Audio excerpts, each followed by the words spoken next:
What's up, everyone? Welcome back to another episode of the Holistic Navigator Podcast, where we believe in the body's ability to heal itself. And before we begin today, we wanted to say thank you for choosing to listen today. We understand that your time is a precious commodity, but if you enjoy this podcast and have learned some valuable things, would you please consider going to iTunes and just leaving us a rating and some feedback? This is really what helps us spread the word about holistic healing, and we believe it can have a profound impact on some people's lives. But moving on, for those of you who it might be your first time listening, I'm the producer of the show, Brian Strickland, and here with me in the studio, as always, is your host, Mr. Ed Jones. And we're coming back from holiday weekend, so how was your long weekend, Ed? Thank you, Brian. And yes, it was much needed. Yet it was about 97 degrees, and that kind of heat can be overwhelming if you're not healthy. They put out warnings for people who are elderly and sickly to not expose yourself to that. But I am making a commitment again this summer to not ever complain about the temperature.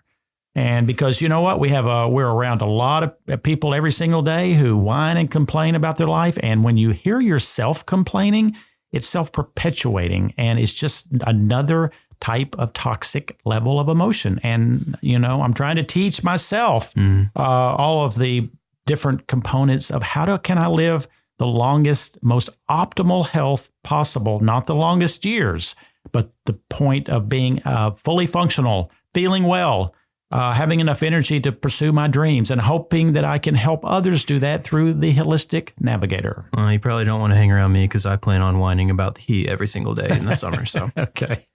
But today, guys, we're going to be speaking about a really interesting topic, maybe something that most of you really aren't familiar with, and that's a particular breathing technique called Buteyko breathing. Ed, can you just kind of give us a quick rundown of what this breathing technique, who started it, and why?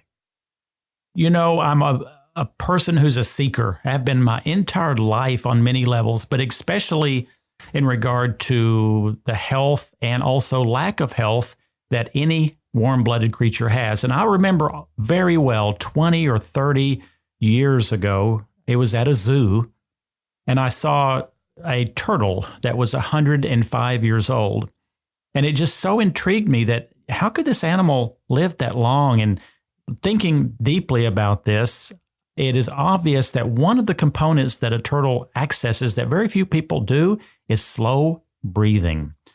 And there is a epidemic of misinformation, in my opinion, as to what we think and how we should breathe and what we're being taught. And I'm speaking about being taught by people who are teaching yoga and exercise coaches and even school teachers that used to tell me, stand up straight and take a deep breath and fill it your chest and stick the chest out like they would show on the military films. Well, guess what? As most things that I come across in my 62 years of living, so many were started with good intentions, but they actually were inaccurate. Buteyko, Dr. Buteyko was a Russian physician many decades ago. And how he came across this, who knows? Who knows how epiphanies happen? But, he could have been eating a lot of poppy seeds or doing other things. Who knows? I don't really care, because he came to a conclusion and tested it out on many, many of his patients, and it worked. People would start flocking to him because he discovered that he had the best option for many, many health disorders, with asthma being number one. And his research and his experience showed us something that very few listening will know about. We all think oxygen is the king daddy, that the more the better. Let's grab it. Let's breathe deeply. Let's go to oxygen bars when we're out of town. Heck, they say it can make us feel young and get over hangovers. Well, the issue is it's not true. As many things, it's partially true. So let me say that. The downside to all of this is, without getting at all complex, is there's just two parts to the air family that we need to discuss: oxygen and carbon dioxide. Well, when you start breathing deeply in your chest, you start hyperventilating. When you continue breathing through your mouth, you're hyperventilating. What does that mean? That means you are raising the level of oxygen, but at the same time decreasing the level of carbon dioxide. Well, carbon dioxide has some very interesting purposes. It actually allows the hemoglobin to release the oxygen in your cells. So even if you're breathing a lot of oxygen, if it doesn't get released in the blood cell, you're getting no benefit from it because oxygen is what is going to fuel your cells. In the medical literature, it's actually called the Bohr effect. And mouth breathing elevates your heart rate, blood pressure, sometimes can even result in fatigue, dizziness. It slows the elasticity of your lungs and even is associated with poor posture. Very few, in fact, I don't know of anyone other than the people I have told this to, has ever monitored where their air is coming through. So can you kind of run us through just the bare basics of what this technique actually entails? So Buteyko breathing, number one, is, and I don't have a cure or a fix for this easily, is you have to start thinking, where is my air coming from? Is it coming through my nostrils or is it coming through my mouth?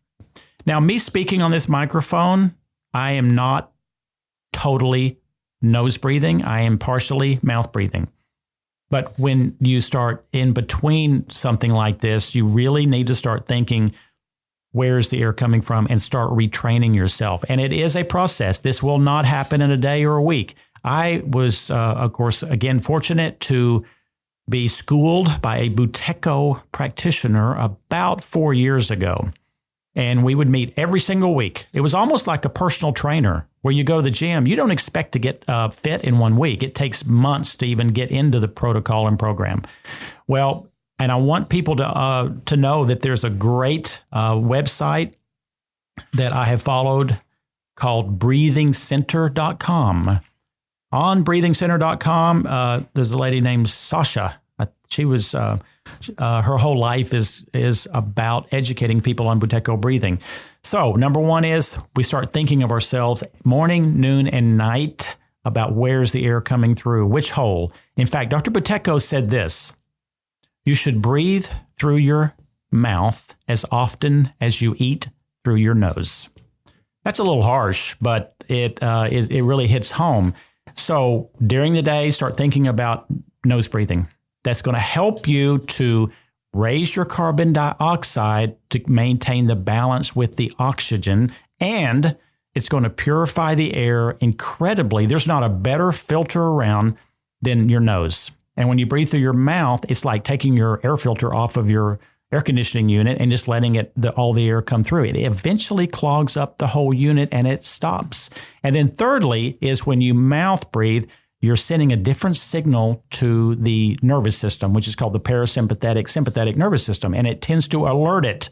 It makes it think that there's some alarm going on that you need to address. Well, we live in that state 24/7, so that's not, of course, conducive to our emotional or physical health.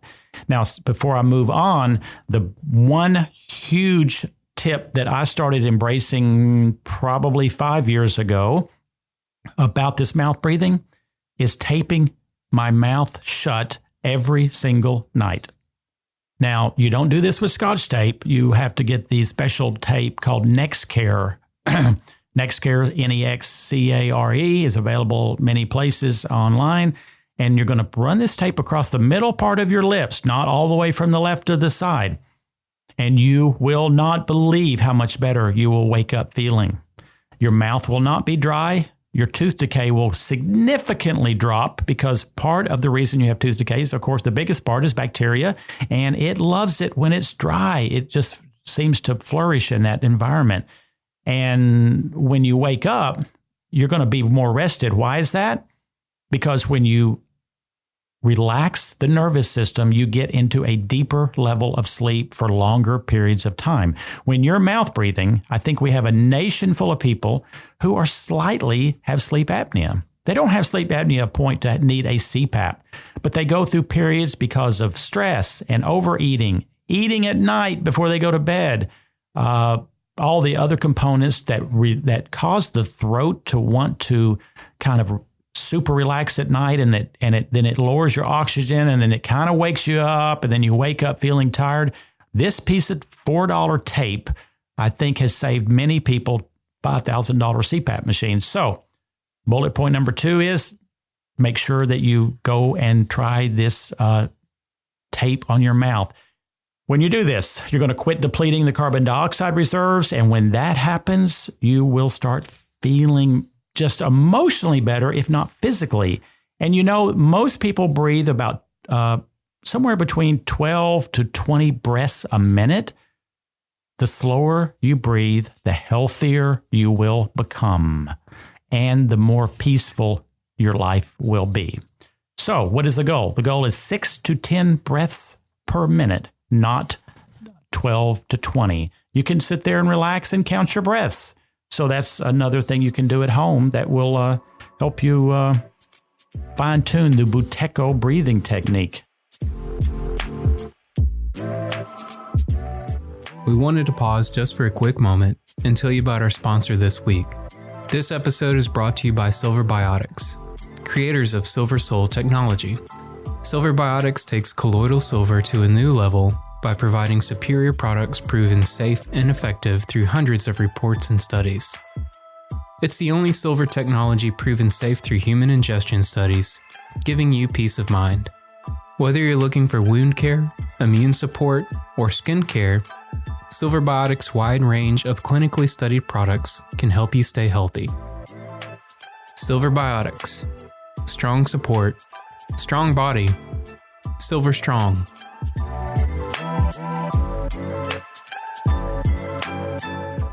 No, I watched something the other day, or maybe it was a podcast that I listened to, and it was a vocal coach that was talking about the importance of breathing.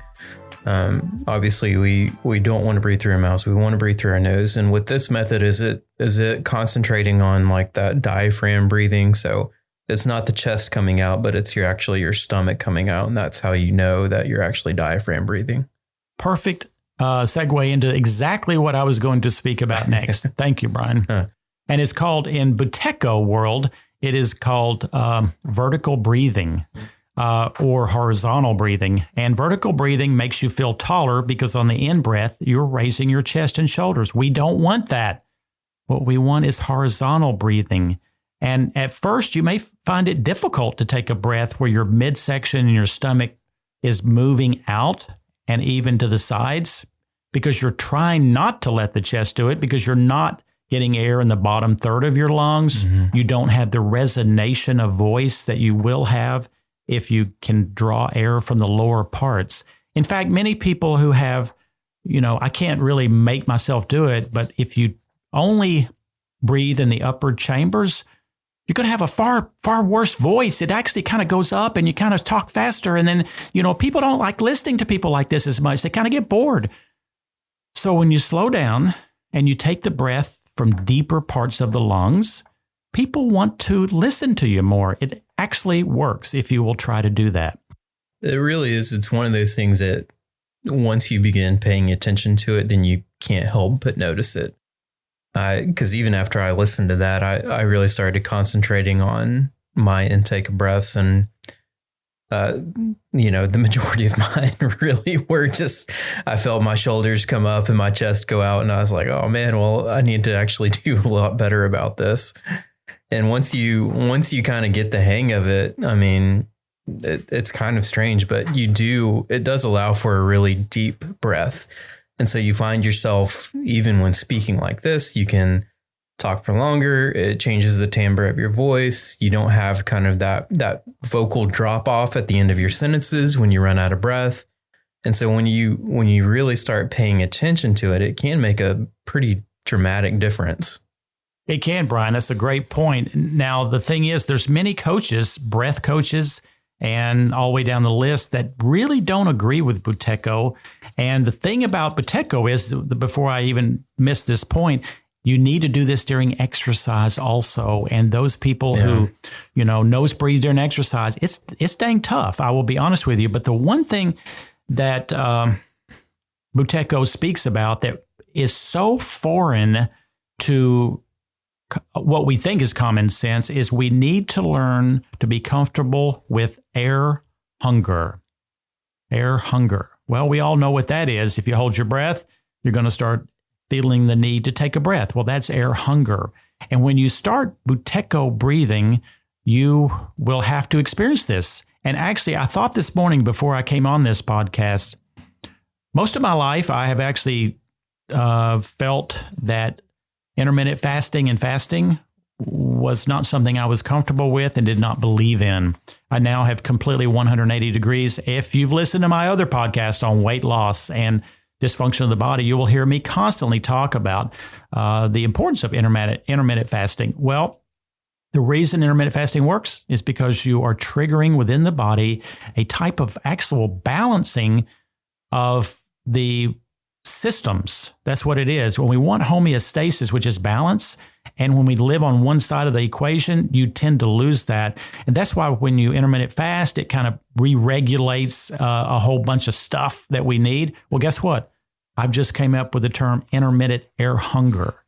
And I really believe in it. I actually do push-ups at the gym now under the kind of crazy information from a guy named Wim Hof, Wimhof, who practices holding his breath during exercise and has climbed many mountains and taught many people to do that within a matter of weeks that sometimes they could have never done otherwise. But I will do 40 push-ups on one breath.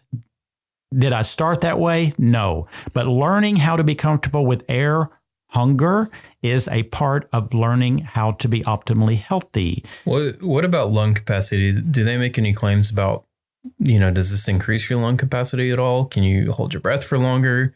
Is this useful for people that are divers and things like that? If you only do Buteyko, I don't really feel it's going to super improve your capacity to hold the breath. But if you don't do Buteyko breathing, you're going to compromise any ability that you could build it in the gym or with your own practice. I mean, on the website, breathingcenter.com, and, it's way overboard probably. But when you go through the list of what Dr. Buteyko says it can be reversed by this method, I mean, all kind of allergies, asthma, sinus, enlarged adenoids, even down to things like hives. And now here's one that's interesting, hemorrhoids. That would, I can't really get the connection there, but Dr. Buteyko said it would. Hypotension, hypertension, heart rhythm disorders, hypothyroidism. I'm down to 46 on this page. Even here, he goes to 80 on this page, glaucoma. Then on the next page, he starts a whole new series of dizziness, fatigue, memory loss, tinnitus, short temper, attention deficit, hearing loss.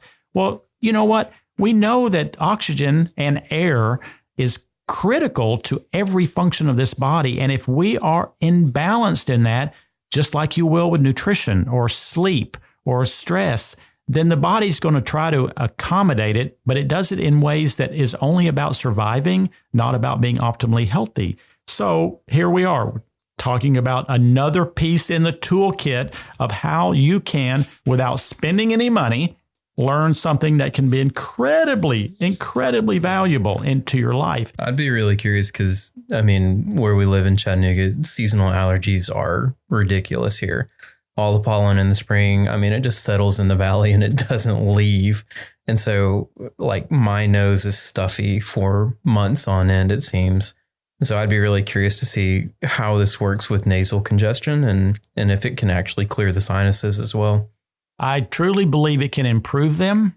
However, I will go back to the same thing. In fact, I was in Atlanta yesterday and I had a great conversation with a physician at a place called Progressive Medical. And he's all into the functional medicine. And he talked about this allergy thing. Again, what happens is when you have leaky gut, then this is what makes histamine. And when you have histamine, then you have symptoms. So the fix is not to try to get rid of the histamine. It is tried to fix the gut so you don't have the overreaction to histamines. But I want to encourage everyone to go to the website that I mentioned, which was breathingcenter.com.